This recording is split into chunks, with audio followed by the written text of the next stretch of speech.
क्या आप जानते हैं इंडिया के 90% लोग अपने आप को फाइनेंशियली स्ट्रगल करते हुए पूरा जीवन बिता देते हैं। क्या वे लोग लेजी है? एकदम नहीं। बस केवल उन लोगों के पास मिडिल क्लास का ट्रैप है और वो जाल में जकड़े हुए हैं। मैं आपको इस वीडियो में बता देंगे कि वो कौन कौन ऐसे मिडिल क्लास का जाल है जिससे वो लोग जकड़े हुए हैं और कैसे उसे हम उतार कर अपने आप को फाइनेंशियली स्टेबल और स्ट्रक्चरली बहुत मजबूत बना सकते हैं। सबसे बड़ी झूठ जो मिडिल क्लास को हमें बचपन से ही मिल रहा है और सुन रहे हैं, वो झूठ ये है कि बस सेफ नौकरी कर लो, अच्छे पढ़ाई कर लो, पढ़ाई के बाद नौकरी स्टेबल मिल जाएगी, नौकरी होने के बाद शादी कर लो, एक घर बना लो और सुरक्षित रिटायर हो जाओ। तो ये जो माइंड में हमारे बनाया जा चुका है और यही एक मिडिल क्लास का सबसे बड़ी जाल है। क्या आप हम नहीं जानते हैं जो मिडिल क्लास के लोग हैं उनके पापा मम्मी 30 से 35 साल पूरे नौकरी करने के बावजूद भी फिर भी वो फाइनेंशियली स्ट्रगल क्यों कर रहे हैं? अगर वो सब अच्छा रहता तो फिर वो तो फाइनेंशियली स्टेबल होते ना। नहीं है। क्यों? क्योंकि उन्होंने ये जो सिस्टम बनाई गई थी, ये सिस्टम केवल हमें सर्वाइवल के लिए बनाई गई थी। जब कंपनियां चलती थी तो उसे एक अच्छे ग्रेड के एम्प्लॉय चाहिए और उसी एम्प्लॉय के लिए हमें शिक्षित की जाती थी।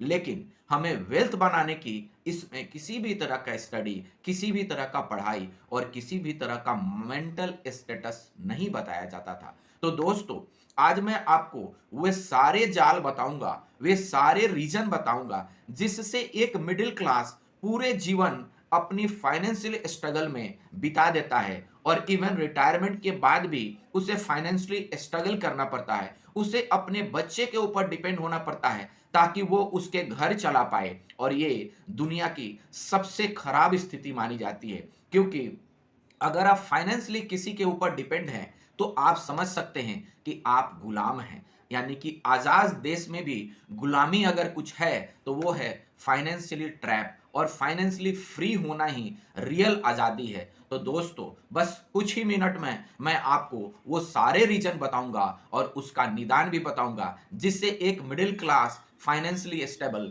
और इवन फाइनेंशियली फ्री भी बन सकता है। 5 रीजन जिससे मिडिल क्लास हमेशा मिडिल क्लास के जाल में फंसे रहता है, और उसमें से पहला रीजन है सैलरी।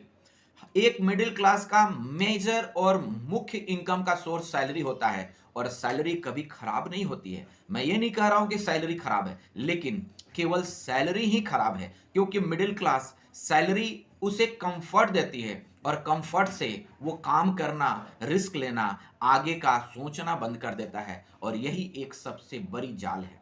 दूसरा, दे डोंट टेक रिस्क।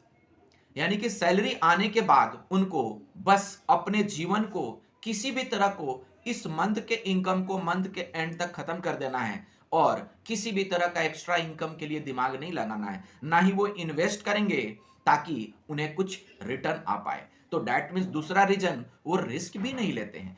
तो रिस्क इसमें क्या हो सकता है? एक सैलरी क्लास अगर वो सैलरी पर ही डिपेंड है तो भी उसके पास रिस्क लेने की एबिलिटी है, और वो रिस्क ले सकता है। क्या? इन्वेस्टमेंट कर सकता है, वो कहीं बिजनेस में डाल सकता है, वो कहीं रियल एस्टेट में इन्वेस्ट कर सकता है जिससे रेंटल इनकम उसे मिल सकता है। लेकिन उनको रिस्क लगता है कि अगर स्टॉक मार्केट गिर गया तो, अगर जो प्रॉपर्टी लिए वो काम नहीं आया तो, और ये रिस्क का डर मिडिल क्लास को कभी भी वेल्दी नहीं बनने जाता है और ना ही फाइनेंशियली स्टेबल और फ्री होने देता है।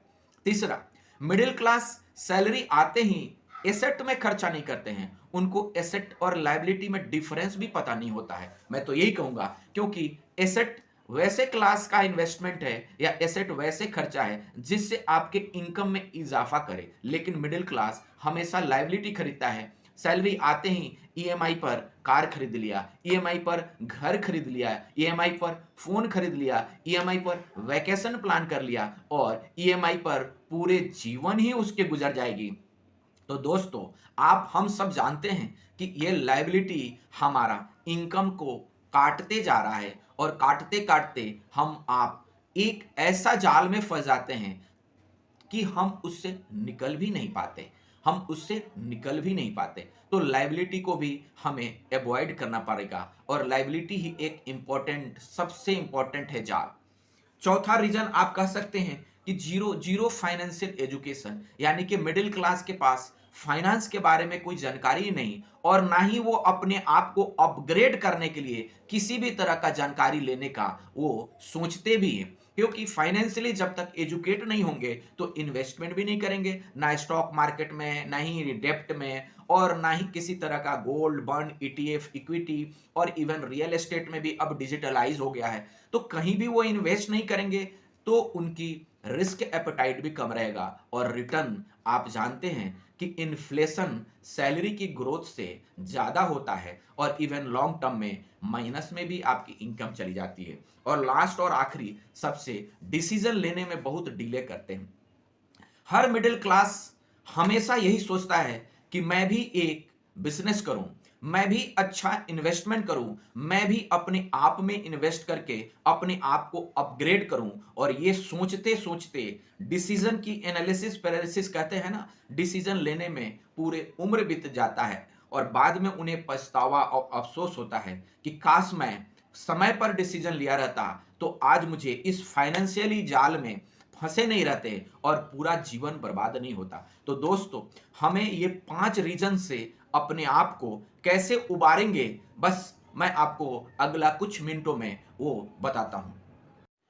अब हम जानते हैं कि अमीर आदमी कैसे सोचते हैं और अमीर, मिडिल क्लास और गरीब सोच में ही होती है। कोई इंसान ना ही अमीर होता है और ना ही गरीब होता है, केवल उनकी सोच उसे अमीर और गरीब बनाती है। तो अभी हम जानते हैं कि अमीर आदमी कैसे सोचते हैं। अमीर आदमी हमेशा cash flow, asset, structure, business, investment, इसी सब के बारे में बात करता है। हमेशा एक अमीर आदमी ये सोचता है कि कैसे हम अपने पैसे को काम पर लगाए ताकि वो हमारे लिए और काम करके और कमा कर लाए। लेकिन एक मिडिल क्लास और गरीब आदमी ये सोचता है कि कैसे हम काम करें जिससे हमारी पैसा बढ़े। यही सोच हमें मिडिल क्लास और अमीर के बीच में फर्क पैदा करता है।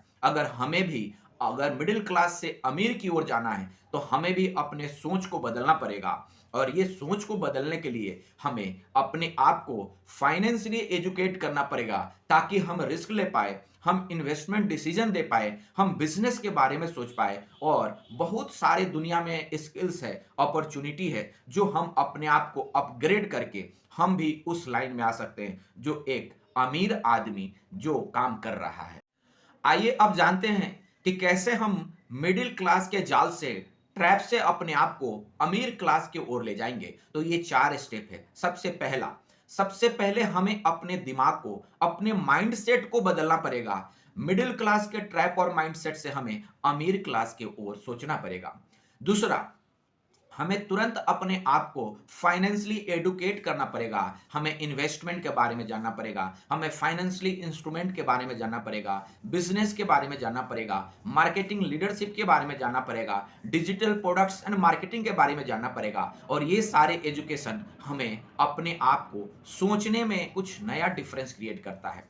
और तीसरा और सबसे इंपॉर्टेंट, हमें एक छोटा स्टेप आज ही लेनी पड़ेगी और वो छोटा स्टेप है, हम छोटा अमाउंट से ही अपना इन्वेस्टमेंट शुरू करें, अपने आप को लर्निंग और फाइनेंशियल इंस्ट्रूमेंट में लर्निंग की ओर भेजें ताकि हम अपने लिए खुद से अपना इन्वेस्टमेंट सेलेक्ट कर पाए। और चौथा और सबसे इंपॉर्टेंट, जब हमारे पास इन्वेस्टमेंट एक अमाउंट में हो जाए तो हमें थोड़ा रिस्क लेना पड़ेगा और हम अपने इनकम का एक्सट्रीम और बढ़ा सकते हैं। जैसे एक इन्वेस्टमेंट से रिटर्न आए, हो सके रियल एस्टेट से कुछ रिटर्न आए और बहुत ज्यादा आप रिस्क ले सकते हैं, तो बिजनेस भी आपके लिए सबसे इंपॉर्टेंट मौका खोल सकता है और आप अपने आप को, अपने इनकम को 1-2 नहीं 10-20 में बांट सकते हैं। और जैसे ही आपकी इनकम का फ्लो मल्टीपल स्ट्रीम से आने लगेगा तो आपकी इनकम मल्टीपल हो जाएगा और आपकी सोच भी हमेशा बढ़ेगी, रिस्क भी आप ले पाएंगे। आप गरीब इसलिए नहीं हैं कि आप गरीब रहना चाहते हैं, आप गरीब इसलिए हैं क्योंकि आपको गरीबी से ऊपर ले जाने के लिए किसी ने बताया नहीं है। और हम अपने समाज में, हम जिस भी तरह से परवरिश हमारी हुई है, हम उसी के हिसाब से सोचते हैं। तो दोस्तों, आज अगर आपने इस वीडियो को अभी तक देखा है तो मैं ये जरूर समझता हूं कि आपके दिल में भी इच्छा है कि आप भी अमीर बने और आप अभी ही उस 90% इंसान से पीपल से आगे हैं जो अभी ये देखा ही नहीं। तो दोस्तों, बस आपको यहां तक आने में कुछ भी आपको दिल में एक जगह बना, आपको लगा कि हमें भी मिडिल क्लास से उठकर अमीरी की ओर जाना है, तो आप कृपया सब्सक्राइब करें, मेरे को कमेंट करें फाइनेंशियली फ्री, और अपने दोस्तों को भी ये वीडियो शेयर करें ताकि वो भी फाइनेंशियली फ्रीडम की ओर अपने आप को बढ़ा पाए। धन्यवाद दोस्तों।